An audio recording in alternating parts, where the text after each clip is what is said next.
This is the Lansing Sports Network Spartan Tailgate Show, presented by Price Right RV, with the Dean of Sports, Tim Staudt, and Steve Goff. Now, from the Duckett Brothers Distributing Studios, this is the Lansing Sports Network Spartan Tailgate Show.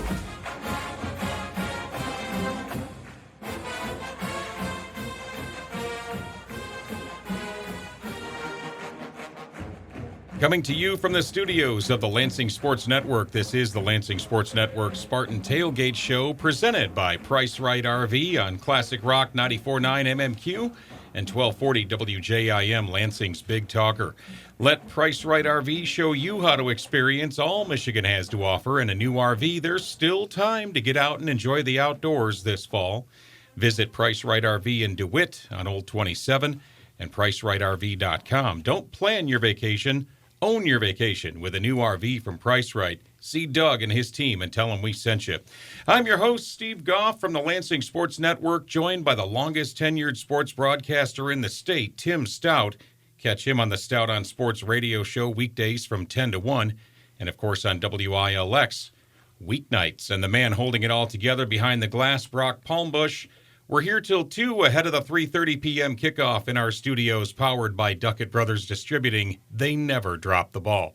Joining us to my right on your radio dial from our opening segment today, it's one of Tim Staudt's WILX sports partners, our friend Ben Shockley. Thanks for joining us, Ben. Yeah, thanks for having me. Happy to be here. Exciting to have the future of WILX sports here. He's got higher aspirations than that. He'll be at the network in 2 years, maybe earlier. ESPN?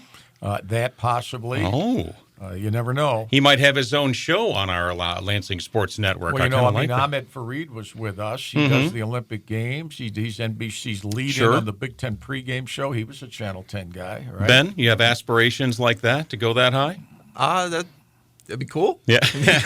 I really don't know. I'm so early in it. But his earlier goal, he wants to replace Brock because he thinks that's more attainable. Well, baby steps. So we'll see how that goes. First Brock, and then you, and then, the rest of this is history. But he's all over Michigan State football every week. He sure is. Here, there, and everywhere. So he knows the Spartans inside out more than I do, I can tell you that. He is one of the hardest working guys in show business. Yeah. And I would dare say, who works harder, Tim? I'm going to put you on the spot. Him? Ben here or Owen Ozist? They all work hard. See, he's playing Switzerland here. They all work hard. Okay, now, who wins in an arm wrestling contest? I would say Owen wins both working harder and the arm wrestling contest. Owen argues more. Owen argues more. He and Fred argue more. I've heard that. Ben's a little more of a team player. He has a little more. You go, Ben. He's a little more politically potent and savvy. Yeah. Well, before we get to the X's and O's today, let's talk about you, Ben. I'm going to put you on the spot, huh? How'd you get to Lansing? I guess any journalist is kind of at their least talkative when they're talking about themselves. But, most. I suppose most. Maybe not Tim. I'm from Grand Rapids. I've always lived in Michigan. Went to Michigan State, broadcast, great journalism school. Started with WILX right out of school. About 8 months in, I got moved over to sports. So coming up on a year of doing that now. Loving it, and loving Lansing so far, yeah. Well, I know Tim speaks very highly of both yourself and Owen, as you just heard, and looks, Tim, to me like the future of TV sports coverage in Lansing is in pretty good hands. I hope so. Yeah. I mean, I think, we have 2 up-and-comers and 2 dinosaurs on our staff. I mean, we have 4 full-time guys. You can figure out who's who. But the up-and-comers help the dinosaurs a great deal of the time. So, and we never had that before. Yeah. We never had 4 of us. Like Fred says, keep that under wraps, okay, so that nobody thinks about they've got 4 full-time sports guys, but everybody in town's got 4 full-time sports guys. It's a big sports community. Ben can tell you that. He's busy every single day. There's no sitting around with us. I'd like to get your assessment from both of you. We'll start with you, Tim. You've obviously been a part of the Spartan Nation for a long, long time, longer than any of us in this room have been around Michigan State. Talk to me about their program over there, the media program at Michigan State. You've probably worked with them quite a bit over the years. Well, it's changed through the years dramatically because when I was in sports information as a student, There were no women's varsity sports under the NCAA, so we didn't have any of that. There was no cable, so we didn't have any of that. There were 2 of us students, 1 secretary, and 2 Hall of Fame sports information guys, and Fred Stabley and Nick Vista, and they were under the tutelage of the news service. As soon as I got out of there and they retired, sports information went to the athletic department. So when they were the news service, they didn't have to take any grief from any coach or the athletic director. They said, this is how we're going to cover this thing, and everybody got along. Now, in my opinion, the sports information arm across America in the athletic department is more of a public relations. Now, they got a lot more to deal with because they got a lot more media that they have to deal with. They got a lot more television they got to deal with. So, and their staffs are much bigger as well. Ben's around them a lot more than I am. Yeah. What do you think of the Michigan State journalism and media program over there, Ben? Was it more than you expected? I don't know. I didn't go to Michigan State initially for journalism, so it wasn't something that I compared it to other schools going in. But when I realized that I wanted to be in journalism and cover sports, I looked at national rankings and I was like, hey, I'm already at a pretty good journalism school. So the sports department, the sports journalism department itself is fantastic. Joanne Gerstner and L.A. Dickerson are the heads of that, and they have churned out some really good sports journalists, better ones than me over the past few years, and just a great program. Don't sell yourself short. It makes career days difficult, though. Sure it does. Because when I was in school there, the journalism was spectacular, but that was when newspapers mattered and the journalism was pure and there were opportunities. I asked off career days after 2 years because I didn't want to lie to the students. I don't know what the future. Why would you recommend a kid get a journalism degree with newspapers the way they are? Right. And even in this from broadcasting, we don't know how television news and sports is going to go in the future, how it's going to play out with opportunities. And I didn't want to lie to them. Mm-hmm. And they have communication students from all over the United States and pay out-of-state tuition to get in here and get degrees. And the people, the dean over there, who I liked a great deal at the time, but I said to him, I don't want to do this anymore because when they say, well, what are the jobs? They all want a job. Why wouldn't you, right? You're over there, you're paying tuition, you want a job. Yeah. I mean, you tell me, Ben, how do you answer that? How do you answer that if somebody wants to be a columnist for the New York Times? First of all, there's not a lot of jobs like that to begin with. And when you got everybody in these journalism schools, where are they going to get placed? Sure. Given the unknowns of the industry at the moment, right? Yeah, I never looked much at, trying to write for news. It was just never something I was interested in. But obviously a lot of that, the print media itself is, if it's not already dead, it's getting there. And all that stuff is online now. So you can still write for the New York Times. You're just, you're not seeing your name as much in the print version. You'll see your, byline online. It's like here. But if you want to write sports at the New York Times, that's just the I Athletic mean, my now. recommendation is if you want to get involved with this, get an internship either at the TV station or here at the radio station. Because then when they know what you're like as a potential employee, they're going to offer you a full-time job. Absolutely. And Owen and I both did that. They both did that. Yeah. And when we were looking, we got a job open, and we're looking everywhere. We're interviewing guys on Zoom all over the country. And then after that got to be a hassle, Owen was right there, and Fred interviewed him extensively, and he was in news. And we needed somebody else, and we begged our news director because can we get him? And because we knew what we were getting. It's not like we had to go with a college resume. I mean, I always tell college kids it was the way it was for me. I worked part time at WJIM right here in the studio with Blaha. Blaha and I were together doing radio news.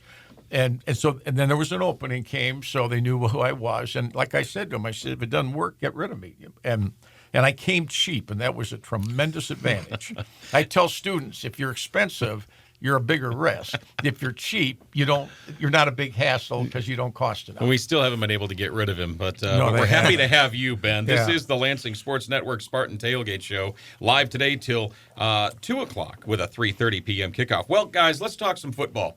3-5 after Week 8, and it's a season where it's a broken record. It seems like the thing that's consistent is Michigan State getting to the scoreboard quickly and early in each and every game, and then playing well enough to stay in the game or even lead at halftime at times. and then just kind of watching the bottom drop out in the second half. Michigan State surprised Michigan in the first half, though, I would say, keeping them to just 10 points at halftime and really containing Bryce Underwood pretty well throughout the game. Tim, start us off with your thoughts on what you witnessed on Saturday. Well, I was not surprised at 10-7 at halftime. I thought whatever State's got, it's going to be a close game in the first half. I thought at the coin toss, Michigan will win. Michigan won the toss and deferred. And so who I was with in the suite, I said at the time, I said they just got them a touchdown because they'll have the whole halftime to figure this out. And now, yes, they got a penalty call, but in hindsight, they still scored. So that put them up 2 scores at 17-7 before State's offense could get back on the field. I thought it'd be close in the first half. I did not think Michigan played particularly a good game at all. But Michigan did what it had to do to win. I mean, that's a game for Michigan. It's a hassle because we might lose this thing. And it's on the road, and they care, and it's prime time. We have higher aspirations, but we got to get this in the win column so we can get out of here and go concentrate on the rest of the year. From that standpoint, and I thought, I said they're going to run. They're not asking up for 18-year-old freshman to win the game for them, but he can't lose the game, and that's exactly, I thought, what he did. Ben, you've got about the closest seat in the house outside of the players and refs for these games. What did you see Saturday? Yeah, no, I was impressed with the ability of Michigan State on the lines, offensive, defensive line, to match Michigan in the line of scrimmage. I thought they were competitive at the line of scrimmage, which I wasn't necessarily expecting, just given how strong Michigan is on the lines. And then you get past that, and Michigan's skill players just sort of dominated the game. I mean, Justice Haynes in particular. But Bryce Underwood, to Tim's point, he was not going to be asked to win that game. I think he had 87 passing yards. They did not want to put a lot on his plate, and they didn't need to because the run game was so effective. And for Michigan State's defense, that's been a problem all year. We saw it with USC. We saw it there. And Minnesota runs the ball well, too, so we might see it again. This is the Lansing Sports Network Spartan Tailgate Show, powered by Price Right RV. And our Spartan stat of the game brought to you by Shoepan Recycling deals with penalties. I mean, we talked about the Michigan run game, of course, and I could have gone down that route when I chose the stats, but 12 for 105, that's the stat today. These two teams were two of the least penalized teams all season. And but at least 3 missed pass interference calls by the refs. You also had 12 penalties called against the Spartans for 105 yards. That means 1 penalty came in an offsides call that replays showed it wasn't, but that overturned a fumble recovery by Jordan Hall at a real pivotal moment in the game. And let me be clear, though, officials don't play the game, and they certainly shouldn't cost either team a victory. At the end of the day, it was Michigan State that lost the game, not the officials. But that crew was not good, and I'm surprised that there weren't more penalties called. Tim, how about you? Well, I disagree on the offsides. That play was a bang-bang 50-50 play. And when you get into a rivalry game, if you start griping about the officiating, you're going to lose a game. Yeah. So on those pass interference calls, I stood next to 2 Michigan coaches, and both of them said that's the right call. There's no pass interference. Not that you were wrong. I'm just saying when you get into judgment calls in a rivalry game, you got to play over that. If you don't play over that, sure. And what they could was I surprised at 12 for 105? No, because they're going to you got it's like the past Michigan State coaches said, you got to play with emotion, but you can't be emotional. You can't in a game like this, you can't make mistakes that are the way. Everybody's going to argue good call, bad call, good call, bad call, good call, bad call. I think if those calls would have gone the other way, State was still going to lose the game. I'm not quite sure how it would have finished out that way. But you're going. I mean, in the game today, there are going to be calls that Minnesota's going to say is terrible and State's going to say terrible. So how do you react to that? I mean, officiating is part of sports. The offside call, that just depends on how you want to look at it. However, where it touches Michigan State more sensitively is because it was on a turnover. All right, so it would have stopped that drive. All right, but momentum. But they didn't get it. In a game like that where you're an underdog, the way they were, 2 touchdowns. I mean, you're going to have to control what you control without giving them anything free. And some of those personal which has been a case every single year. Right. And don't get me wrong, in other games, Michigan's guys do the same thing. So it's not as if that's all one way. And I don't think it would have made a difference, frankly, in terms of who won. But remember, when they say, well, State's defense held them to 362 yards, but now add 105 on top of that for penalties. Now we're up to 467, and that's kind of why they won the game. 12 for 105. That's your Spartan stat of the game, presented by Schupan Recycling. As leaders in metal and plastic processing at Schupan, their commitment to a better world goes beyond recycling. Ben, can you stick around a little bit? Yeah, for sure. Excellent. Ben Shockley from WILX with us today. We'll get you rolling with the Spartan Tailgate Show traffic and weather report. Actually, we're going to skip traffic. It's Minneapolis. Traffic's bad anyway. Feldman Chevrolet bringing you the weather anyway. You're listening to the Lansing Sports Network Spartan Tailgate Show, presented by Price Right RV, live on Classic Rock 94.9 MMQ and 1240 WJIM, Lansing's Big Talker. Back now, it's the Lansing Sports Network Spartan Tailgate Show, presented by Price Right RV, powered by Duckett Brothers Distributing. Here's Tim Staudt, Steve Goff, and Alexandra Jai Wook.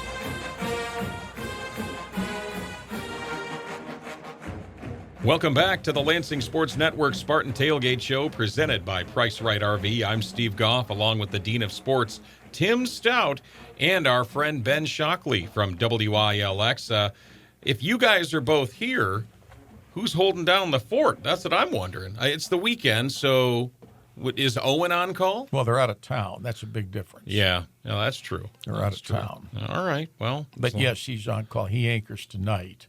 And his insert for the Sunday Channel 10 Stout Show at 11 o'clock tomorrow morning, like Ben did last week, he fills in. He'll fill in all the good news about the Spartan win today. That's what I'm talking. Look at you, Mr. Brightside. Yeah, actually, I probably shouldn't use that reference, the Mr. Brightside. That belongs to a whole different university. Now, look, I realize we're in the middle of a 5-game slide, guys.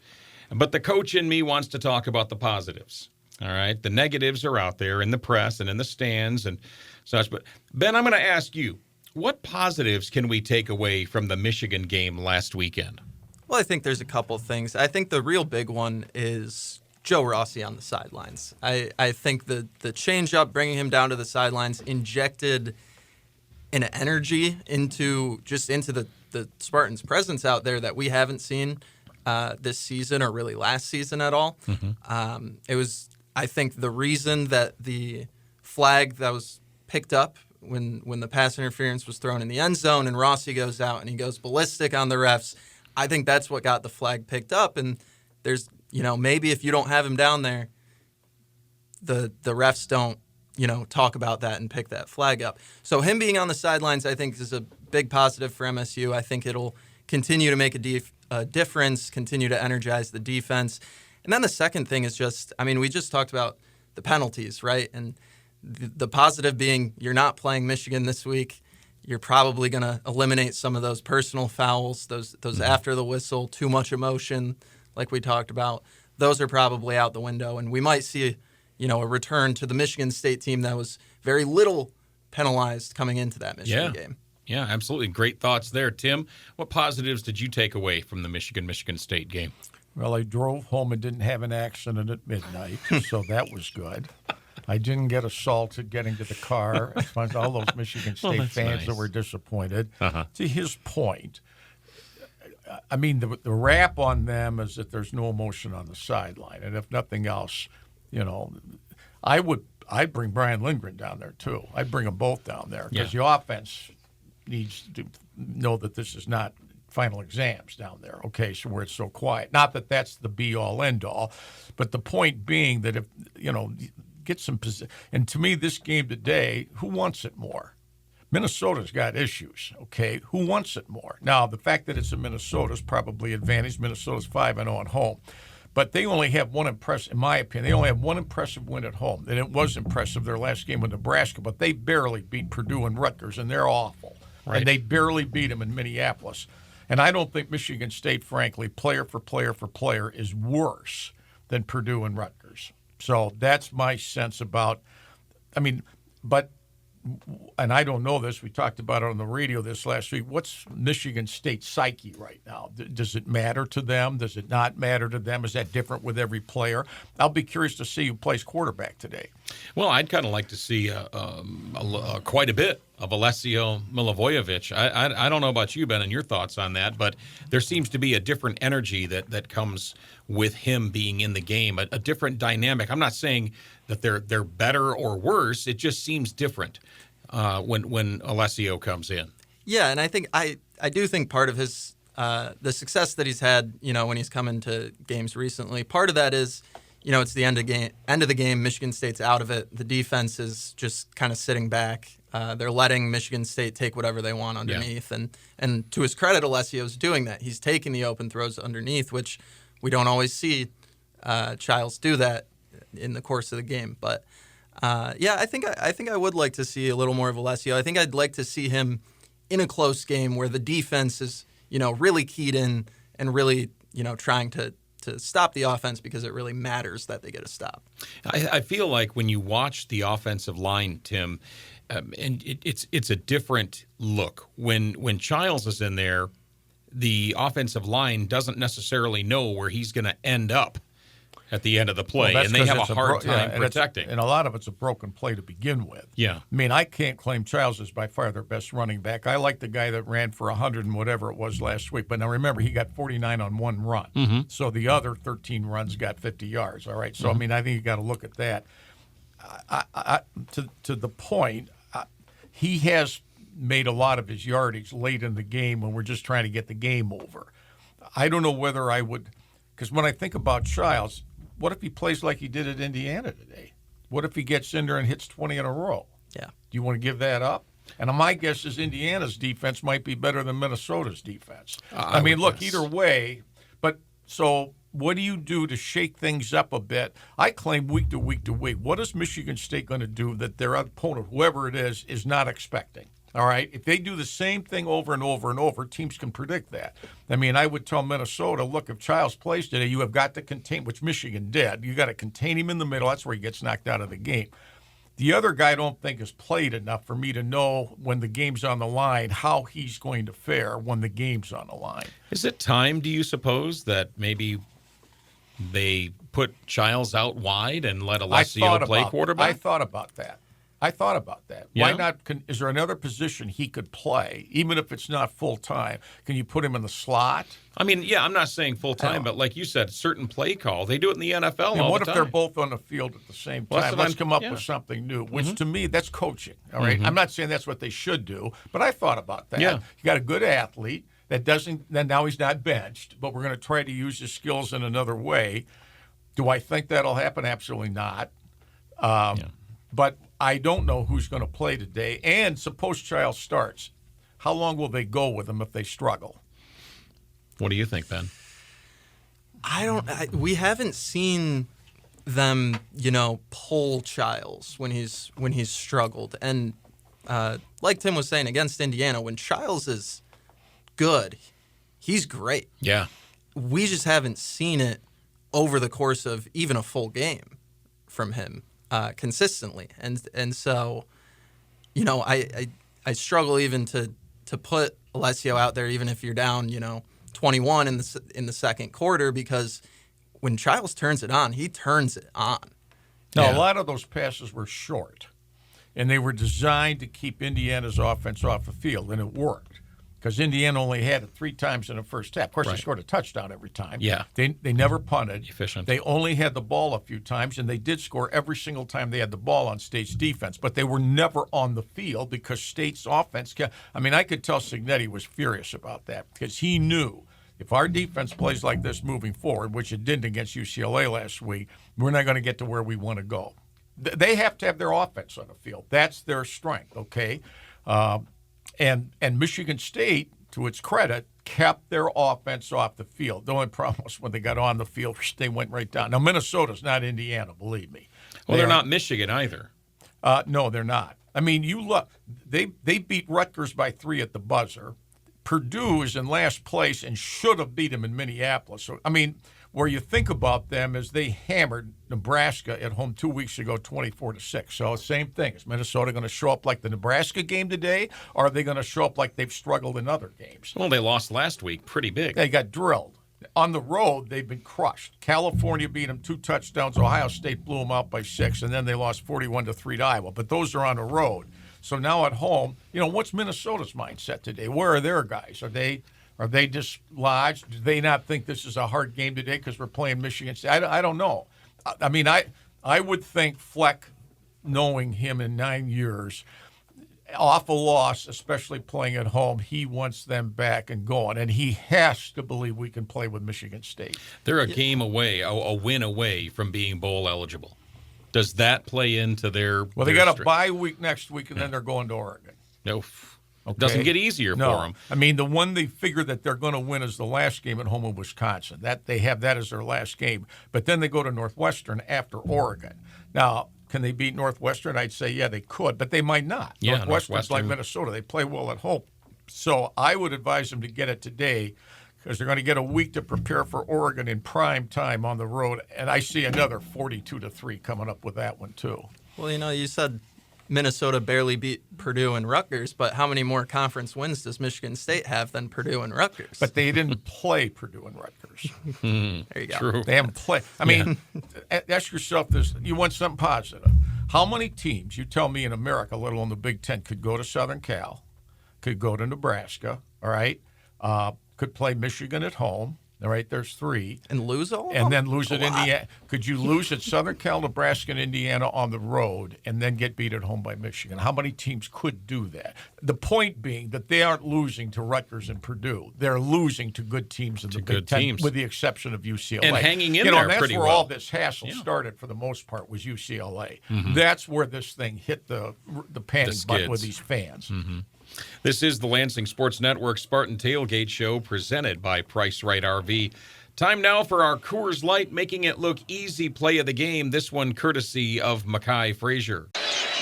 Nick Marsh, wide side right against Zaire Hill. 2nd and 11. Running to his right is Mackay Frazier. He's into the secondary. On his feet at midfield. Angling to his left. Left sideline and inside the 30, and finally bumped out of bounds deep in Michigan territory at the 25-yard line. Mackay Frazier rushed for a season-high 109 yards on 14 carries, including that beautiful 49-yard run, Tim. He looked like a completely different man out there. Something to build on for Sparty? Yeah, I think so. I mean, that kid, he plays hard and runs. I mean, you'd have to ask Ben if he blocks or not because I haven't watched enough of that because they have been so unbelievably inconsistent in so many ways with this team. I mean, on the 49-yard run, I mean, hey, I thought he might make it the whole way. Me too. And they haven't had a lot of that. I mean, can they get that at Minnesota today? I mean, I think with this staff, I don't know what this staff thinks right now. I mean, all I've heard is negative. But if this staff, to me, is going to salvage it, man, you got to have these guys coming out of the starting blocks today in an absolute uproar. Yeah. You got to have them motivated. And my guess is Minnesota probably will, mostly because it's a home game. They got to keep their fans. They're, like you say, they're coming off a blowout loss, all right? But in Michigan State's case, to everybody, play with some emotion. Don't get penalized because you can't control your emotion, but look like you really are intending to win this game. I think they felt that way at Southern Cal because they got off to a good start, and I think they felt that way in Nebraska because they led. But then when things started to turn a little sour, then things just kind of petered out, and then they lost their way. There's something to be said about a coach being in the middle of a huddle of his players as he's sending them out to the field. It's one of the things I enjoyed about being a coach was gathering the team up, resetting, getting their mindset where it needs to be. Do you see Lindgren coming down today? That'd be interesting. Yeah. You're saying in the huddle. Jonathan Smith, he will get in the huddle. I can't speak to, whether he's saying anything. We don't see him, necessarily talking much on the sideline, but he does get in those offensive huddles, and, he was an OC at Washington and an offensive coach and a former quarterback. So he may have words for the offense that they might not feel it's necessary for Lindgren to come down there. There's also, some teams prefer to have the OC have that bird's eye view and be in the booth. So it was my call. I'd start trials and I'd throw the ball down the field. Right off the bat. Right out of the chute. I'd Might throw as the well. ball down the field. Let me see if those guys, their defense, could stop Michigan State's passing game. And that goes away from what you've said most of this season because you've been hammering at the running game being very important. Well, at this point. it's not like Michigan and it's not like Indiana. And it's not like Southern Cal, all right? I mean, most coaches want to blend it. But I just think State never gets a home run hit. They never get a big, unless it's garbage time. They hit one at Southern Cal for 75, but it didn't count. Yeah. They hit one against Michigan, and it didn't count because at the end of the game. Throw it down there now. Yeah. See what you got. Get Kelly and McRae involved early I don't in know. March. You're My not. God. What We got you're the weapons. doing hasn't worked. Yeah. So what are you going to do to change things up a bit that maybe will work? You can keep things the same way and lose again, or try something else because you have nothing at the. I mean, I would think if this staff wants those jobs, man, prove it. Come up with something. Prove that you can turn this thing around. That's the other thing is people who are trying to give them a break want to know, well, can they turn it around? Turn it around today. And that is our Coors Light, making it look easy. Play of the game, something that we don't typically see happening, making it look easy. But Coors Light presents to chill or not to chill. Choose chill. Choose Coors Light for the party. Time now for another break as the Lansing Sports Network Spartan Tailgate Show rolls along. He's the Dean. I'm Steve. And we've got WILX's Ben Shockley with us in Studio 2. It's the Lansing Sports Network Spartan Tailgate Show presented by Price Right RV, live from our studios, powered by Duckett Brothers Distributing. And we'll be back with more on Classic Rock 94.9 MMQ and 1240 WJIM, Lansing's Big Talker, next.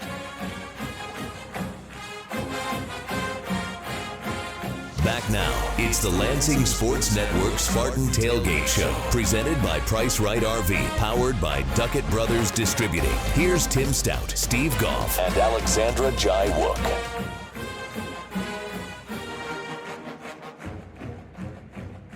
Welcome back to the Lansing Sports Network Spartan Tailgate Show, brought to you by Price Right RV on Classic Rock 94.9 MMQ and 1240 WJIM, Lansing's Big Talker, from our studios, powered by Duckett Brothers Distributing. All right, you two. We've got Tim Staudt, by the way, and don't forget Ben Shockley's here from WILX. It's a WILX TV sports party, except for me. All right. Today marks the 50th meeting between Michigan State and Minnesota in a series that began November 11th, 1950, with a 27-0 MSU shutout victory. You've been around for every one of these games, right? Well, I mean, I wasn't exactly in broadcast shape for the game in 1950, thank God. Yeah, but you were around. I remember Duffy had a team. In the early part of the rivalry, when Murray Wormath was the legendary coach of Minnesota, he and Duffy were close friends. I remember they had a game late in the year at Minneapolis, and the plane ride up was very turbulent. And there were a number of Michigan State players got sick on the plane ride, and they never really got over it. Minnesota won that day 13-0. Then I remember in the mid-'60s, Minnesota was loaded and came here to the game. And my brother and I were ready to go to the game. And on Thursday before the game, my dad grounded the two of us because we didn't do our chores. Oh. So we had to listen to the home game on the radio in the front yard, just playing touch football by ourselves. And they say, how could you possibly remember that? Because it was a downer. And Minnesota won that day 28-7. Bill Muncie was a great running back for Minnesota in those days. And in 1960, which would have been when I'm 11 or whatever, I remember Sandy Stevens was their quarterback, and he took them to the Rose Bowl, took Minnesota to the Rose Bowl. I mean, they had lost a lot of their heritage when they hired P.J. Fleck 9 years ago, and they got him off his big year at Western Michigan. Mm-hmm. And I always wondered, why did he take that job? Because with his record at Western, he might have had a few more jobs to choose from. But you don't have to go 11-1 up there. And then they built him a beautiful new stadium. The problem with that stadium, unlike the Target Dome, which was right next door to the campus before they tried, it was indoors, so weather was not a factor. And I thought, if I'm the coach there, are all those Southern guys going to go play at Minnesota in that weather? I mean, because it's a nice stadium, but it's cold, right? Mm-hmm. But, their attendance has been steady. He to me is a little goofy, but I have to give him credit. He's lasted 9 years there. And they are 5-3, and to him, this obviously today's a big deal. I mean, and they're better with him, I think, than some of the ones they've had prior to him that just – I mean, Minnesota's not really a high school football state. In fact, he's got better players than I ever thought he'd get there just on the weather location alone. I was surprised when the last Michigan State availability came about, actually before we hired Jonathan Smith and before we hired Tucker. I was surprised that more people weren't in on P.J. Fleck coming to Michigan State. I couldn't tell you that because I wasn't in the meetings about who to get as the head coach. I mean, he had the 1 year there where they played in the Cotton Bowl against Wisconsin, and they got beat, but they hung in there. And he had the perfect – I mean, he had good players that he needed at the skilled positions that he was never going to get again.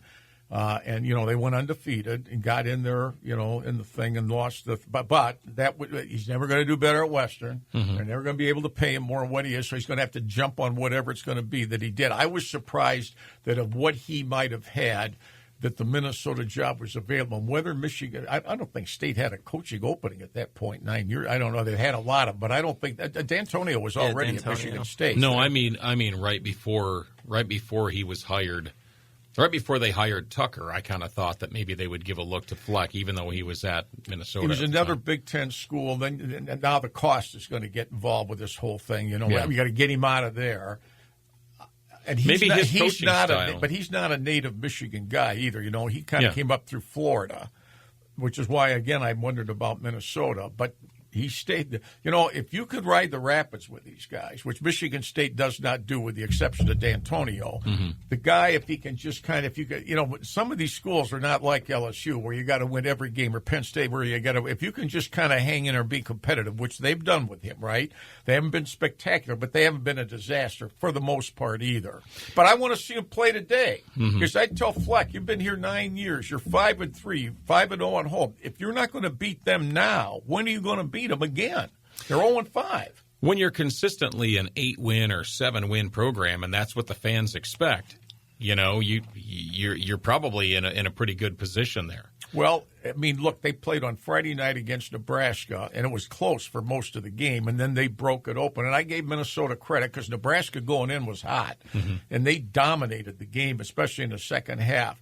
You can have an off night. Nebraska clearly did, but that's easily Minnesota's best win of the year, easily. Ben, your thoughts? Yeah, they're another team with a freshman quarterback, and sort of similar to how Underwood has been this year. He's much more comfortable at home. The operation is much cleaner at home. You know, obviously they got their teeth kicked in at Iowa last week, but before that, you know. They've been a really good team at home, like Tim has said. They're undefeated at home. Well, they got 5 wins, and they're all at home. They beat the worst team in the history of college football, Northwestern State, with 2 minutes to go at halftime. It was 58-0. And then the rain came and delayed the game after they got another quick score at 66-0, and they called the game off at that point because it was 60. I mean, how they ever scheduled these guys? They beat Buffalo 23-10 to open the year, and Buffalo's very substandard this year. Barely beat Purdue, beat Rutgers at the buzzer on a field goal of their home wins before Nebraska. And the 3 road games, they lost to Cal 27-13 on the road. Ohio State won 45-3. They didn't score a touchdown, and Iowa beat them 41-3, and they didn't score a touchdown. Michigan State's lost the last 2 for 21 seasons between 1977 and 1997, and that included several Michigan State coaches. The Spartans won. Maybe it's time for them to start another winning streak today. Sounds like they're prime. I don't have the X's and O's.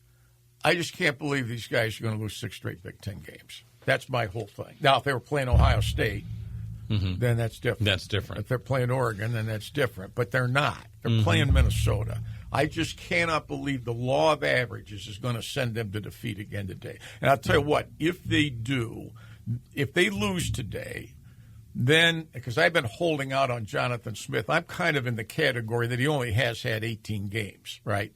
However, I would think if this matters to you, man, and your job's on the line, you better come out of your socks today with this team to play its ever-loving brains out.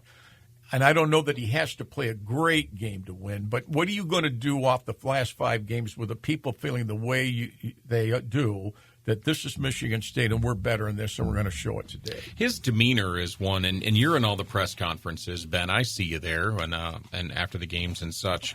It doesn't change much. It's pretty level. No, yeah, he's very, even keel. Mm-hmm.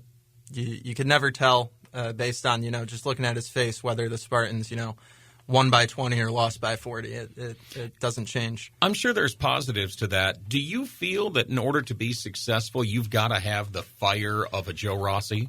I don't know that you need it in order to be successful, but if you're not successful, people start talking about it, right? Because they get the sense that you don't care. To me, and I don't think he doesn't care. I just think that's not his demeanor. I think his demeanor's fine if he's 8-1. Anything you do, they're winning, all right? But if you're not winning, then it makes – because everybody else in coaching you see on these sidelines are going ballistic, right? I mean, you see whenever there's a hassle, we see these coaches going nuts. And to Ben's point, you don't know if he's up 50 or down 50. And I think that makes people crazy if you're losing. Yeah. I 100% agree. I don't think that I ever had a coach myself in football specifically that wasn't at least a little fired up every game one way or the other, usually probably because of something I was screwing up. When you get into the face of your players when they come off on the sideline, you see that all the time with coaches getting into the face of a player. For instance, if I'm thinking of with those personal fouls last week, if that would have been Saban or D'Antonio, oh, my golly. I mean, he would have – I can still remember when Nick was here, and they were winning big. And a guy makes a foul for a personal foul. Nick's meeting him 3 yards on the field, just chewing his brains out. Sure. He's so mad because that's sloppy, even though we're winning big. And when they had – I don't even know if those guys came out of the game, to be honest with you. I think that the personal foul may have been like one play, and I'm sure Joe Rossi gave him an earful. Yeah. No, well, there was one personal foul that I saw someone breaking it down saying the Michigan player pulled him down onto him, but if that's true, smart play by that guy. Still got to be you got to have better discipline than that. Right.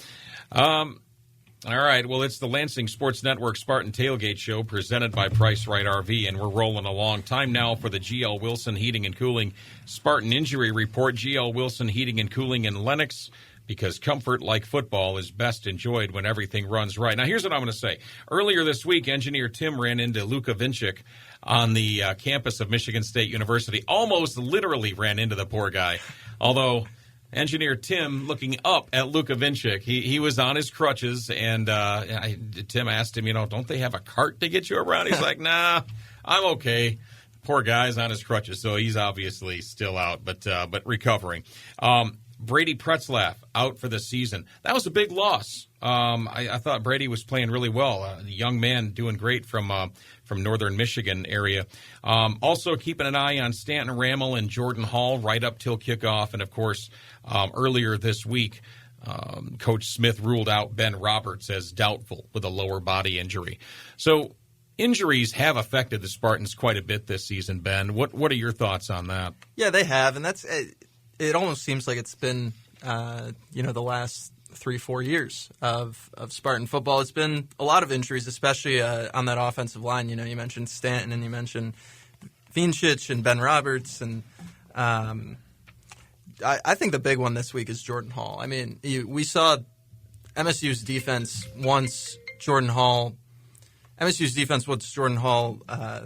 was ejected from the USC game, and their inability to stop the run in that game after Hall left the game. And Minnesota, like we talked about earlier, they're another run-first team. They want to run the ball, and Hall is essential to Michigan State's operation in trying to stop the run. You talk about a great kid. And again, this doesn't win you ball games, but poor Jordan Hall is wheeled out at every press conference post-game. Yeah. Sometimes even early in the week when they have the press conferences, Tim, and the guy has given it his all. I mean, if anybody on that defense has done it all this year, it's both, he and you say people like Alex Van Sumeren who are really, busting it every week and finding themselves in the top of the stat sheets. But Jordan Hall he looks exhausted. Yeah. It would be nice to give him a week off, but I don't think now's the time to do it. Yeah, no, he looks, I mean, you mentioned him at the press conferences. He looks like he is tired of answering questions about losing. Yeah. And he's up there every week, pretty much. And what do you say to somebody like that who's the captain of the defensive side of the ball, Tim? Can you still play? I mean, to me, their injuries reflect that the teams would get injuries. It's one thing if you get some depth, because then the next guy going in, you're not going to lose that much. But if you don't have much depth and the next guy in wouldn't be playing at all, that's where, to me, it really shows up. Well, I think even Michigan State would admit from spring practice, yeah, we kind of know who our guys are, but we don't have anybody behind him with any experience. And linebacker's crucial where he plays. To me, he's more like a rover because he kind of goes where he kind of gets an idea, which means he's going to get hit more.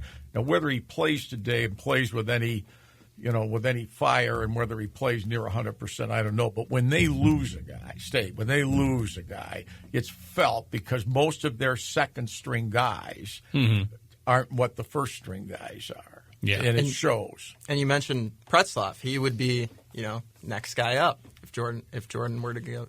I mean, you look at state secondary. Yep. You look at state secondary, especially against Indiana. I mean, there were plays where they have backup guys in the back as secondary. I mean, they're not even in the picture when the guy's running down the field to catch a touchdown. I mean, then they're both looking at each other. And in the Michigan game, a couple of those runs around left end at the closed end of the field, there wasn't a secondary guy anywhere near. And I just think part of that's because that's not where they're strong. Just don't have the personnel. They just don't have the personnel. But does Minnesota have the personnel? I mean, I think that's just the huge question. In a game like this, and the only other thing is there's going to be some just incredible stuff that goes on that you don't know how this is going to play out between the penalties and the injuries and the breaks and the calls and all that. When you have teams struggling like this, how do you know exactly what you're going to get? You don't.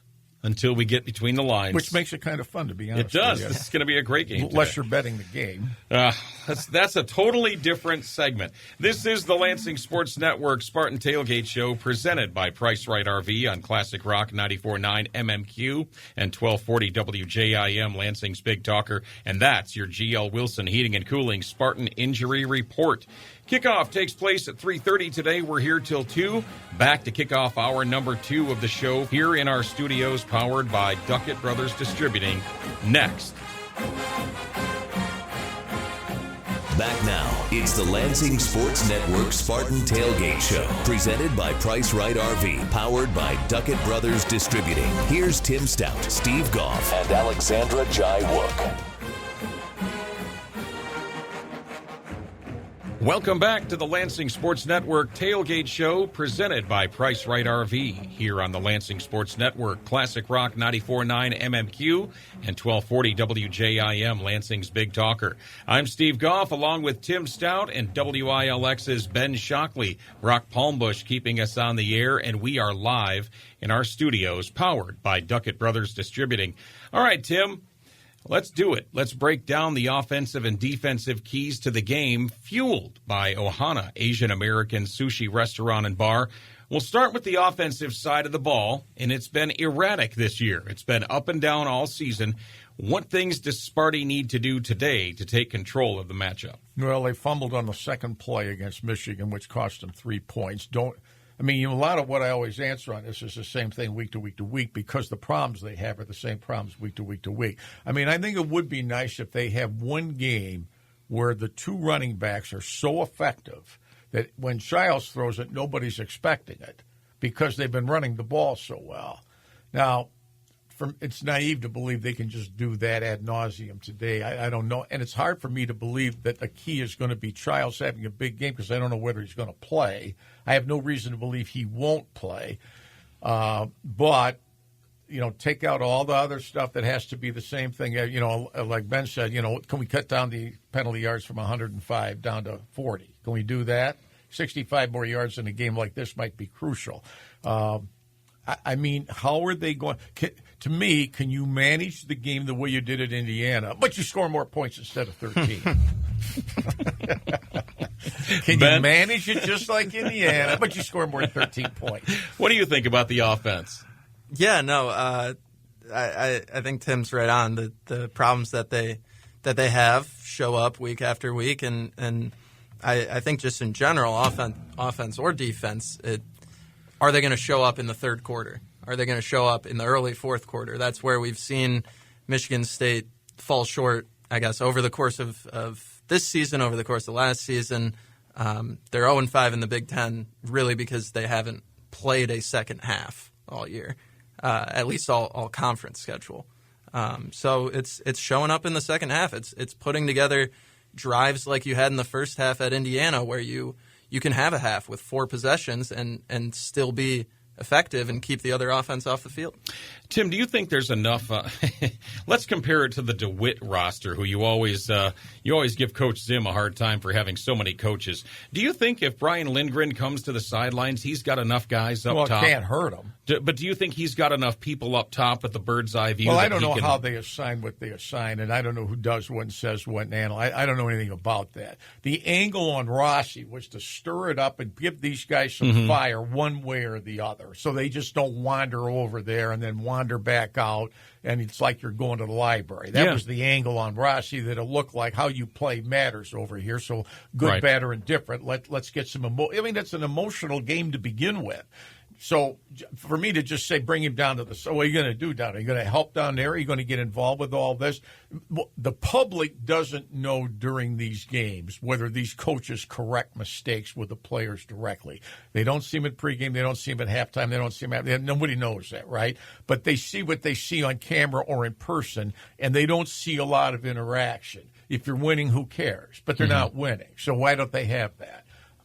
I mean, I'd be surprised if Lindgren comes down there because he hasn't done it yet. Rossi, I guess they basically say he will be down there. Yeah. I think that's a good move for him there. Well, and this is the keys to the game, fueled by Ohana Asian American Sushi Restaurant and Bar. We heard the offensive keys. Now on the other side of the ball, speaking of Joe Rossi, former coordinator there in Minnesota, one of the most sought-after defensive coordinators in all of college football, and Michigan State landed him a couple of years ago. When's the last time State had a pass interception? Have they had one in a crucial moment of one of these games? I'm trying to remember. Maybe they haven't. I don't remember, but I don't remember. Can you get a pick six? Ooh. Can you intercept one in your own end zone, which is a touchback, and they don't score? I mean, I don't remember any of that ever. You get a free one, you know. Nebraska got a free one on the punt block. Can State get a punt block? I mean, can you get one where you're not asking your offense to go 80 yards? You know, the other thing about today, I got to see Minnesota drive the field. Because if this actually knocks them back down into the 15-10-5, I got to see Minnesota go 95 yards because I haven't seen them do it, all right? Where they have been able to, they've taken advantage of other teams' mistakes. Nebraska made mistakes and Minnesota capitalized. But they weren't going 95. They were going 18 yards because Nebraska turned it over. I got to see Minnesota go 95 yards. And this Eckley, the punter, he might be their best defensive player. Honestly. Yeah, no, Tim was talking about the special teams, and I think when you look back at, the first 3 games of the year, level of competition, maybe not as much as the 5 games since then, but Michigan State was dominating special teams. You had Eckley downing everything inside the 5, and you had Omari Kelly, these big returns left and right. And we haven't seen that in a while, and we've actually seen it flip to where Michigan State now is losing games on special teams. You mentioned the punt block against Nebraska. So if Michigan State can correct that those special teams errors, get those big returns popping, 1 or 2 of those again, and Eckley just stays Ryan Eckley and continues to down punts inside the 20, you've got a much better chance to win the game picking up those, we talk about like hidden yardage, not yardage that doesn't show up in your passing or your rushing stats. Those return yards are huge, and whether it's Omari Kelly or someone else on those returns, the Spartans have to find a way to get those yards because the offense hasn't gotten it done. Like was controversial when they didn't try the field goal late in the game. I mean, that kid's a good kicker. Yeah. And had they made, I don't know if he would have made it. I mean, it was long, but he has made those. And if he did make them, now the crowd's into it. Now they're 1 possession down, 1 score down, but they didn't do that. And, today do that. Try something that nothing's worked. So try something different. Maybe it will. Maybe it won't. But at least we didn't stand still. He was asked about that in the press conference a couple of times and just basically said he needed the points, and they gambled on getting a touchdown. Good. Kick it then. then get the points. Right, get the I points. agree with you. I agree with you. You need the points, Jonathan. Kick it. Well, those are your keys to the game, fueled by Ohana Asian American Sushi Restaurant and Bar. Switching gears on the Lansing Sports Network Spartan Tailgate Show. Steve Goff, along with Tim Staudt and our friend Ben Shockley from WILX. Our friends at Playa Bowls are this season's proud sponsor of our drive of the game. And, well, y'all, not many choices from the past week, but I kind of felt the touchdown drive for MSU was well executed. Now Tullis is the running back. Jake Coyne, the fullback in front of him. Child's under center. Hands to Tullis. Good block from Coyne. Tullis with a good move. He's into the end zone. This is, seriously, a Michigan State touchdown. Touchdown, MSU. Thank you to George Blaha and the Spartan Media Network. 12 plays, 5 minutes, 34 seconds, 75 yards, culminating with a Brandon Tullis bulldozer into the end zone for 6. Again, Tim, that's that running game you're talking about. Yeah, I mean, I think they got a couple of guys that have got some speed. They're a little shifty and all that. And again, I keep thinking to myself today, this is not Southern Cal, and this is not, Indiana. This is not basically even Nebraska. This is Minnesota, okay? They are what they are. Can you play with Minnesota? Look, if they get beaten, they can't. Then you start thinking, where are they going to win a game, right? Because you got Penn State and Iowa next, and Maryland. By the end of the thing, who knows where we'll all be? But I just somehow, some way, Minnesota's had one game to me that's a problem. They've had one, all right. It's just hard for me to believe that the law of averages in this sport, with the level that Michigan State's at, that this is going to continue. But in our office, I'm in the minority. They all say the same thing. Are you out of your mind? There's another loss coming.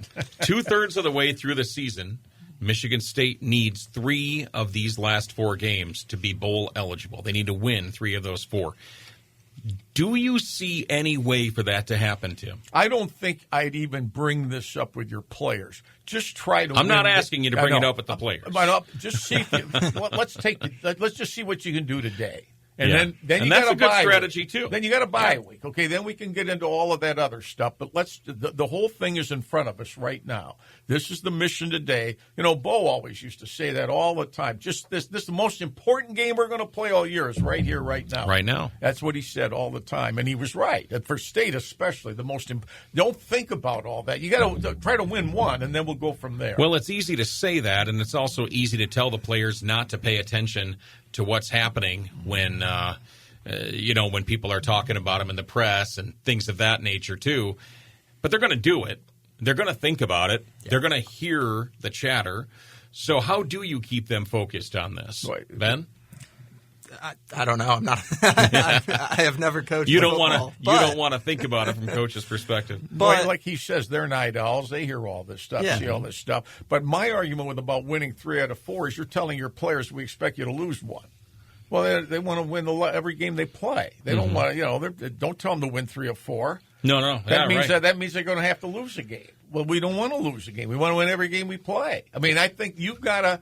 You got to reinforce these guys. I don't know where their confidence level's at, but it's got to get reinforced. If they win all 4 games going forward, how does that change the dynamic here at Michigan State? Well, then Smith will get a $95 million 10-year contract extension, and he'll hope he doesn't violate the terms of it. Well, I think how it is around here. It would end up. It would show what I think every Michigan State fan wanted to see from this season, which is progress in year 2, and making a bowl game. Going, that would be finishing the season 500 or 7-5. That would be progress in year 2, and that would be what everyone wanted to see from Smith all along. It would take a roller coaster to get there, but that would be what we get. Yeah. Don't emphasize that, or whatever audience we've got, we're going to lose.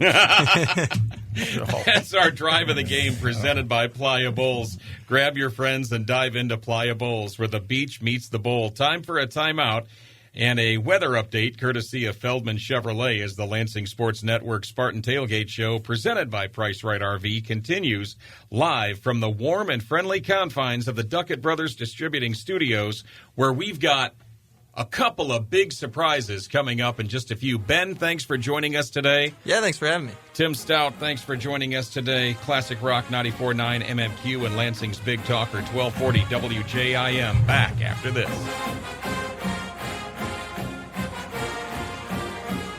Back now, it's the Lansing Sports Network Spartan Tailgate Show, presented by Price Right RV, powered by Duckett Brothers Distributing. Here's Tim Staudt, Steve Goff, and Alexandra Jai-Wook.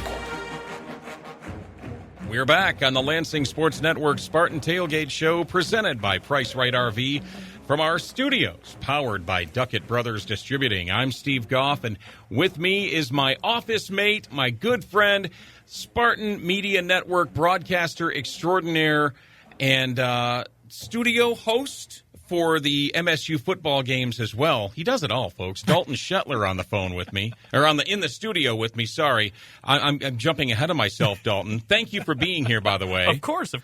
Yeah, Steve, you're forgetting one thing. Voice of MSU women's basketball. Spartan broadcaster extraordinaire. I feel like should have said that. It gets too long at a certain point. It does. But the guy, he does it all for the Spartan Media Network. I appreciate that. Our friend Dalton Shetler here. Now, with us on the phone, Dalton, is a guy that you know real well. I just heard you guys doing the Jonathan Smith Coaches Show the other night. I think he's with us on the other end. J.U. Colcrick. Hey, guys, how are you? There he is. He's the guy. Yeah, Dalton, some would call Dalton the Ryan Seacrest of radio. Taking up all the gigs, the hardest working man in radio. J.U., you bring up a great point. Now, my only thing with that is his hair isn't quite Seacrest-esque. Very buzz cut. But he's working on it. Right. He's the country Ryan Seacrest. Ryan Seacrest, I think he's from the country, too, originally, so there's hope. There's hope. That's what I've heard. That's there right. There is hope. Our guy, J.U. Colcrick, who, by the way, our current color commentator on the Spartan Media Network football broadcast alongside of George Blaha. How's that going, J.U.? Are you digging that gig? Yeah, it's good. It's good. Every week I got the opportunity to share my passion for Spartan football with our fans. And, it's something that, I bleed green and white, and I have the opportunity every Saturday to, display that. So it's going well. Now, listen, everybody Googles, everybody Wikipedias these days, J.U., and I was looking online, of course, looking up your stats against the Minnesota Golden Gophers while you played here at MSU. You got to clarify a couple things. If I'm not mistaken, I heard you say something on your broadcast the other night that you scored your first touchdown against Minnesota, but I have to take issue with that. Did you forget about Central Michigan? Yes, my first Big Ten touchdown. There you go. Against Minnesota. And not just one, but two. 18 carries for 102 yards, 2 touchdowns, 3 receptions for 15. Those are your lifetime stats against Minnesota here at Michigan State. Not too shabby, especially because those 2 touchdowns came when you were a freshman. Yeah, and I remember it was a cold game at home. I think some snow flurries were coming down, and it's good weather for running the football.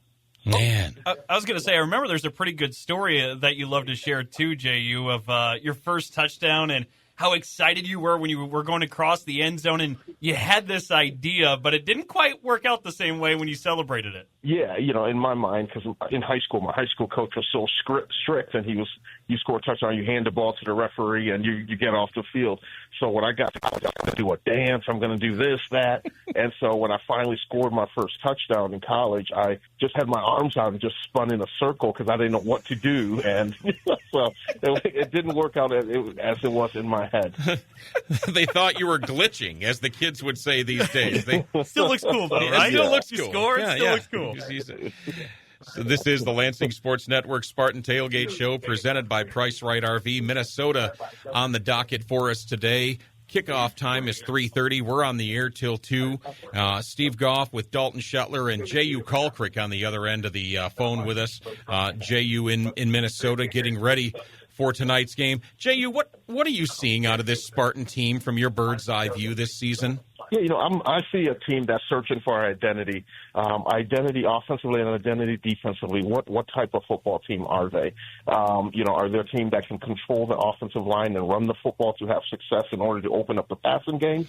Or what defensively, can they stop the run and make the opposing quarterback be one-dimensional? That's the big things, and those are the answers we're trying to figure out in this game coming up. So it's going to be, something that's really interesting there, and the quarterback play is going to be absolutely huge as well. And JU, I think it's really interesting, and we could talk a little bit about the matchup too, but I want to go back to earlier this week when you and I were hanging out with Jonathan Smith at the weekly radio show, and we were going through the last game against Michigan, losing that one 31-20. But we talked about if you convert those 2 fourth downs in the fourth quarter, and you don't have the offsides that is controversial, that really changed the game, you're a couple of plays away from being in a position to maybe win that game. I think sometimes folks are losing sight, JU, of how close this team has been in some of these. Yeah, you're absolutely right. You have those momentum changers, and this team is really close to putting it all together, and they haven't been able to do that on all 3 phases of the game. Sometimes, you saw in that first half the Spartan defense was stingy and stinging. They held Michigan to 10 points in that first half. The offense couldn't get anything rolling, in that first half. And, the defense throughout the game just got tired. And, that's when the wheels fall off and that's when points come on the board. Then guys get out of gap because they feel they have to do more than just their job. So that's the big issue there. But this team is close. If they can figure out a way to put it all together in all 3 phases, they're going to have a good opportunity to be successful. What do you think a few different bounces of the ball, JU, a few different calls go Michigan State's way? I mean, you look at their current record of 3-5. I mean, this team could just as easily be 7-1. They could be 6-2. Yeah, exactly. And, you talk about playing in all 3 phases again. You go back to the USC game. They had an opportunity to climb back in that game, just couldn't finish, offensively. You go to the Nebraska game, had an opportunity, but the special teams, didn't come to the party as well. So those are some of the things that are dragging down this team. And so they have to put it together in all 3 phases, and they all have to play a complete game. And once that clicks, I think it'll be special. This team could be special if that clicked.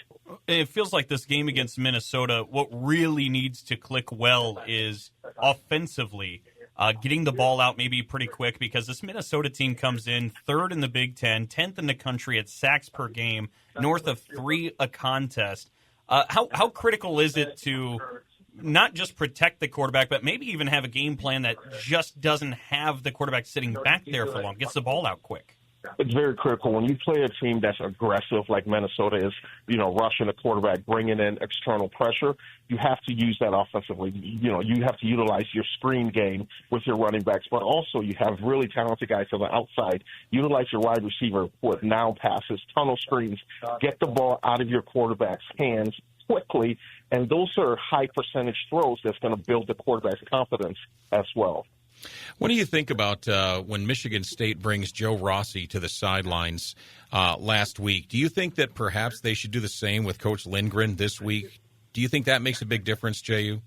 I think it makes more of a difference with spark-wise from the defensive side. Offensively, I think a guy up top sees things develop a lot better and see what the secondary is doing and, all those things. I think defensively that creates a spark. Offensively, I don't think it means as much, especially with the fact that there is a quarterback's coach now. So the guy can go and talk to the quarterbacks and, get them, look at the film with them on the sidelines there. But I think defensively that spark means more than it does offensively.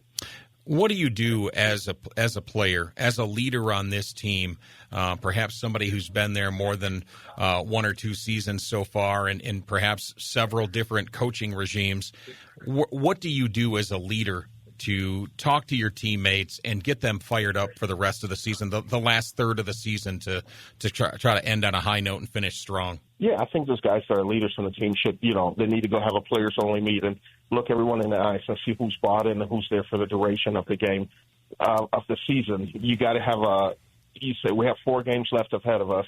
We have the opportunity to extend our season. We have the opportunity to play in a bowl game. For some guys, this is the last time they'll ever play the game of football. Getting that extra bowl game means a lot because they get to be with their teammates. They get to put on the pads, to continue playing a game that they've played since they're probably like 5, 6, 7, 8 years old. So as a leader on the team, they need to have that come to Jesus meeting with themselves and say to hell with coaching, everything else, we have to be the ones to execute on the field. Well, and that realization, again, we talk about maybe some of the different things, surrounding this program, all the chitter-chatter. We hear a lot of the noise.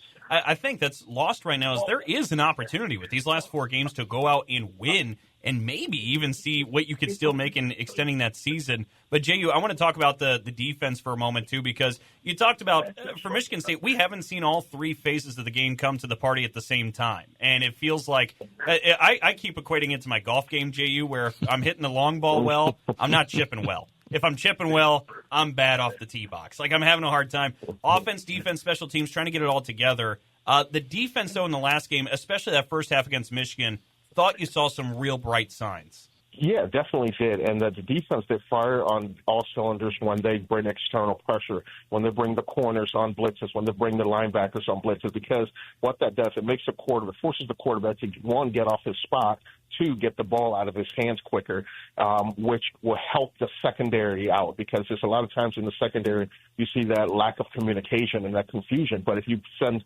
external pressure, the quarterback has to get the football out of his hands quicker, and these guys can, potentially guard these receivers for, 2 seconds, 2 to 3 seconds, as opposed to holding them posting for 5-6 seconds.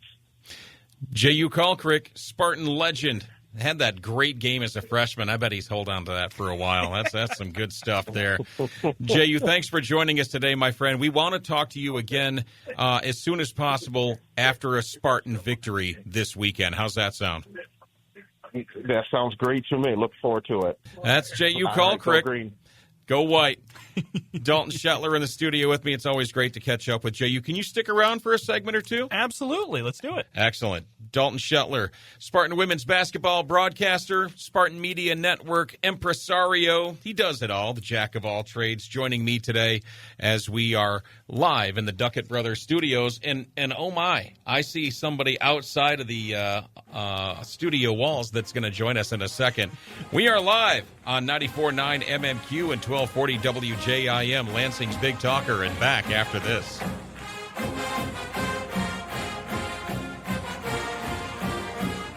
Back now, it's the Lansing Sports Network Spartan Tailgate Show, presented by Price Right RV, powered by Duckett Brothers Distributing. Here's Tim Staudt, Steve Goff, and Alexandra Jai-Wook. Welcome back to the Lansing Sports Network Spartan Tailgate Show, presented by Price Right RV. I'm Steve Goff, along with Dalton Shetler, the voice of Spartan women's basketball and the studio host of MSU football, amongst many other things on the Lansing Sports Network and the Spartan Media Network. On the air with you till 2 from the Lansing Sports Network studios, powered by Duckett Brothers Distributing. And how about a shout-out to our friends Tico and Todd Duckett, putting them in our small business spotlight this week, and well-deserved. Duckett Brothers Distributing, an outstanding sponsor for us, and of course they care about our community and their customers, and we love having them around. DuckettBrothers.com, and I'm not just saying that because the man himself, Tico Duckett, is right across the table from me. Hey, I mean it. Hey, man. Hey, how we doing? Thanks for joining us. All right, dude, this is so cool. Say his name, and he appears. Just like that. Hey. Boom. Tico Duckett. Here he is. Tico. Yes. 3 straight 1,000-yard rushing seasons. The first Spartan to do that. We're going to glaze him a little bit here, okay? As the kids say. Also, great personal effort against Minnesota. This is so timely this week. I don't know if you're aware of this because you played a billion games, right? Right. Did you know that? Like, do you remember your game against Minnesota? The game against Minnesota? I don't remember the game. I remember I had a couple of great games against them. Let me refresh your memory. I don't remember the game. I wish I had highlights of this. I was looking. 241 yards rushing, 2 touchdowns, and I'm going to call it an 88-yard scamper down the sidelines. Wow.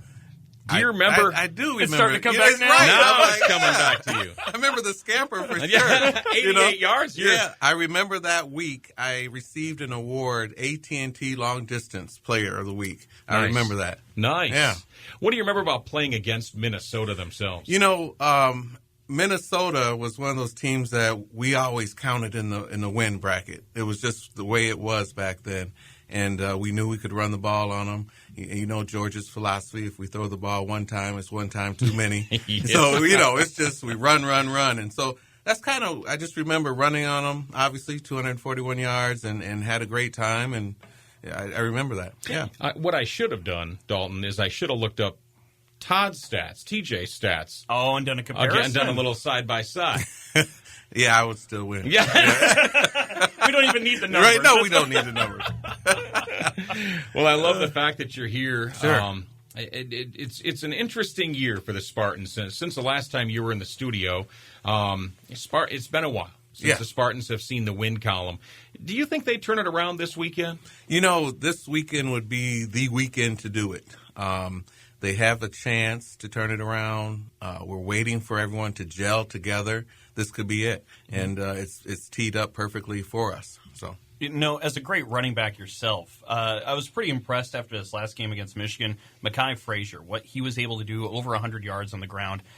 He's one of those guys, in talking with Jonathan last week, Jonathan Smith, that does not quit on the play, keeps those legs churning. I can see a grin coming across your face. You admire that in a young guy. I do. I mean, I call him a workhorse.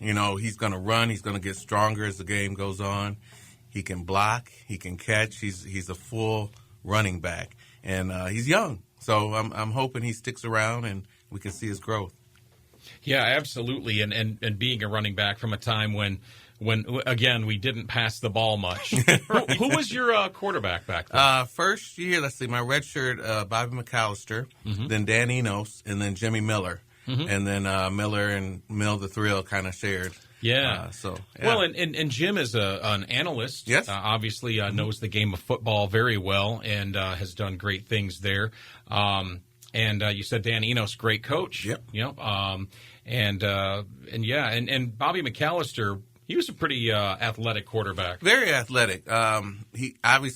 He wasn't able to showcase his passing until maybe the Gator Bowl, but he could run. He could do it all. I wish he would have been able to go to the next level because I think he would have been a pretty good quarterback.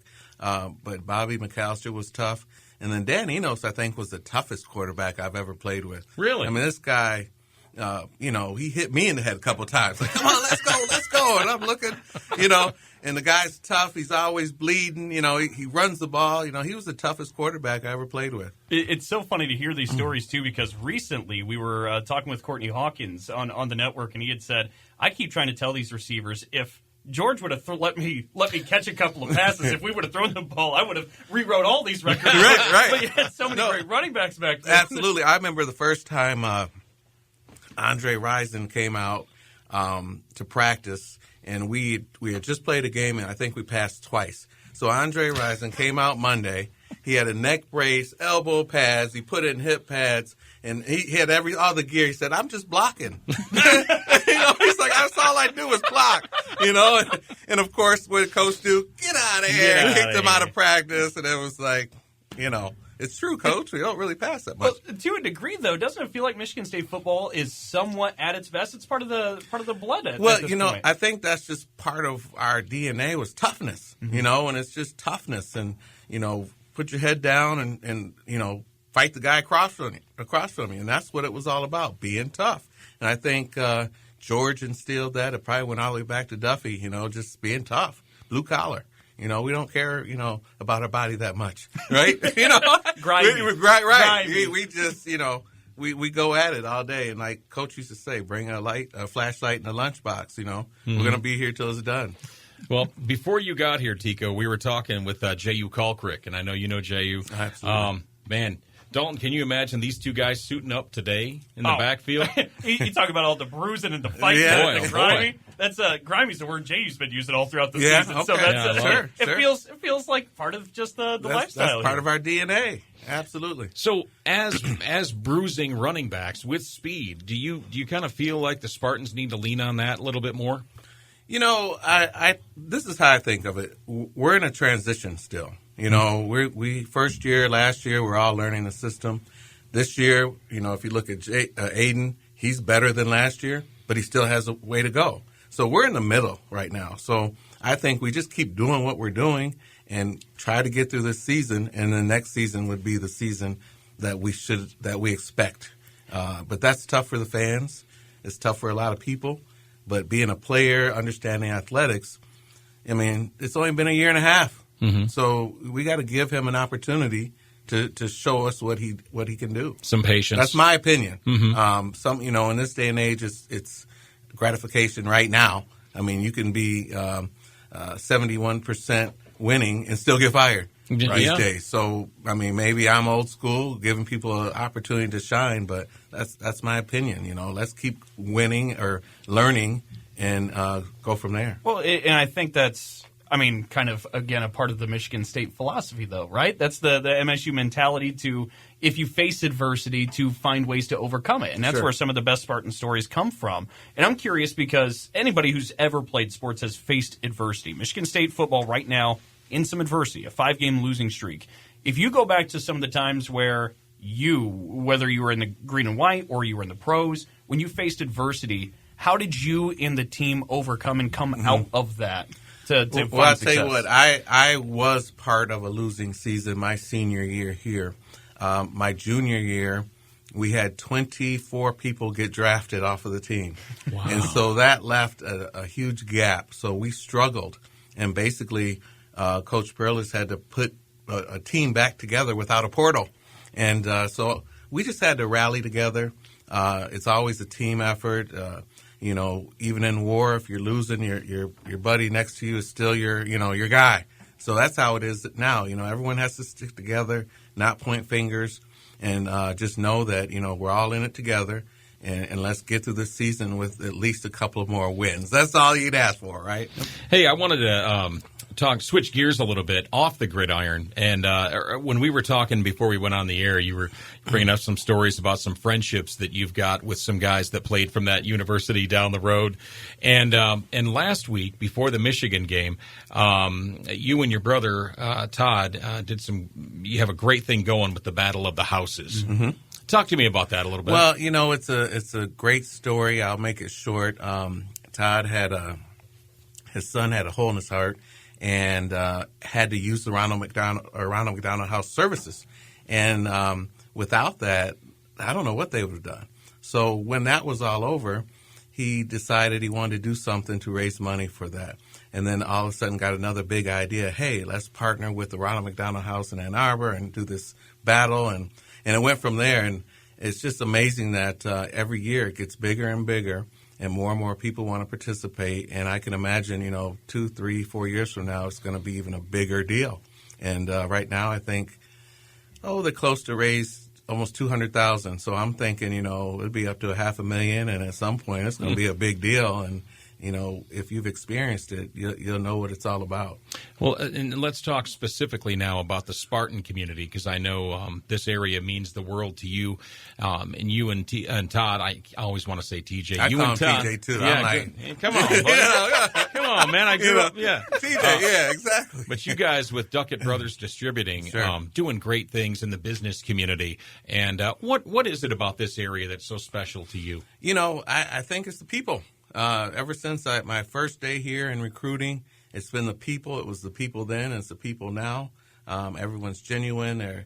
They're happy to be here in Lansing. Everyone wants to help out any way they can, whether it's doing business, whether it's some raising money, or hiring us, or doing business with us. So I just think it's a great Spartan country, Spartan area. Oh, I love it.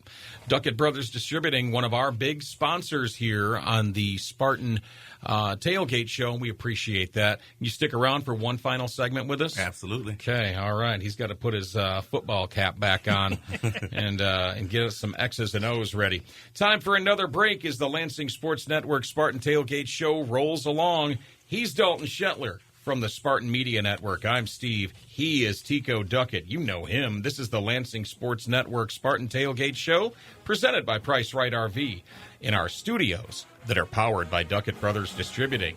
Back with more on Classic Rock 94.9 MMQ and 1240 WJIM, Lansing's Big Talker, next.